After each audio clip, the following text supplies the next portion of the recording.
How do you explain when things don't go as we assume? Or better, how do you explain when others are able to achieve things that seem to defy all of the assumptions?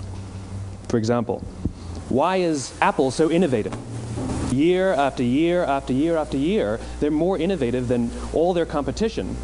And yet, they're just a computer company. They're just like everyone else. They have the same access to the same talent, the same agencies, the same consultants, the same media. Then why is it that they seem to have something different? Why is it that Martin Luther King led the civil rights movement? He wasn't the only man who suffered in a pre-civil rights America, and he certainly wasn't the only great orator of the day. Why him?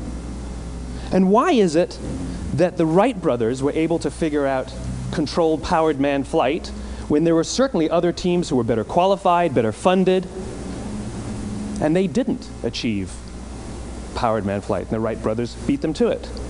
There's something else at play here. About 3.5 years ago, I made a discovery. And this discovery profoundly changed my view on how I thought the world worked, and it even profoundly changed the way in which I operate in it.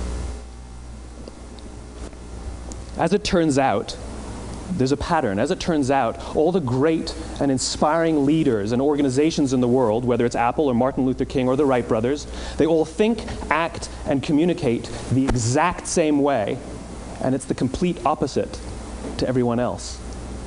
All I did was codify it.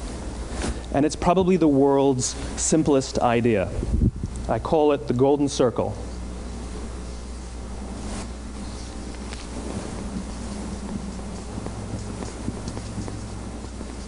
Why, how, what?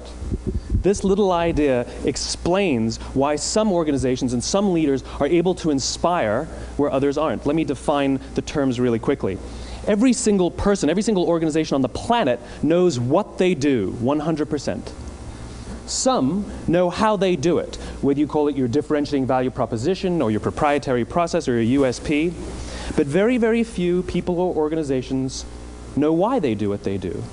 And by why, I don't mean to make a profit.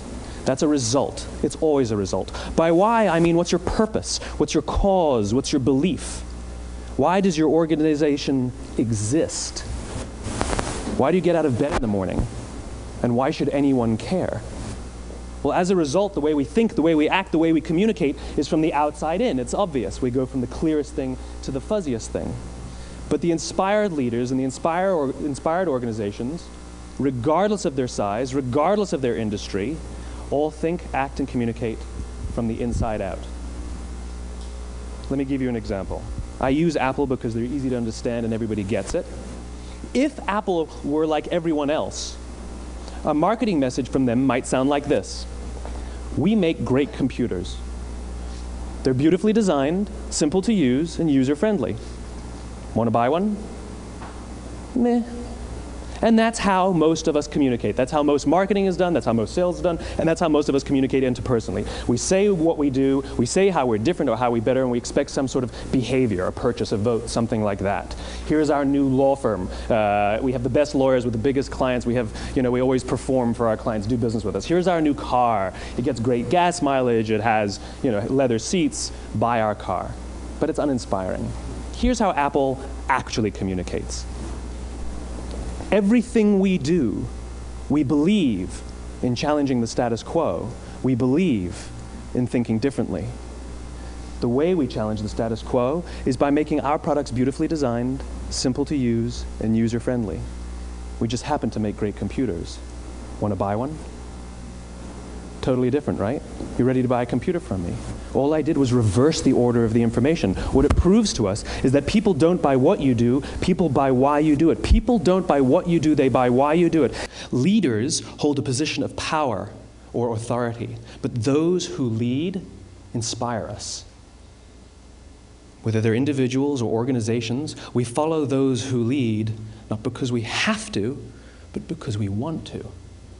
We follow those who lead, not for them, but for ourselves. And it's those who start with why that have the ability to inspire those around them or find others who inspire them. Thank you very much.